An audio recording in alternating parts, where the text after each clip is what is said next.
গগনা, কিন্তু আমাৰ ইয়াততো নাই। চ' হোৱাট, আমাৰ ইউক আছে আৰু আমি হাত চাপৰিটো বজাবই পাৰো। বলকচোন একেলগে হাত চাপৰি বজাওঁ। 1 2 3 গো।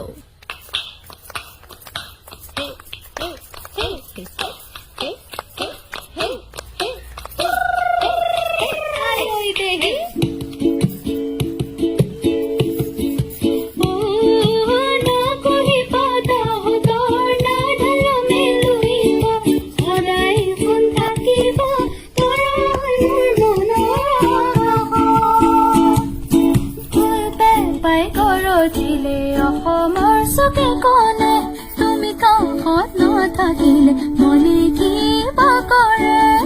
উজানমণি তুমি মোৰ মৰমৰ গহনা, তুমি মোৰ সাগৰৰ মুকুট, তুমি মোৰ জীৱন লগৰী।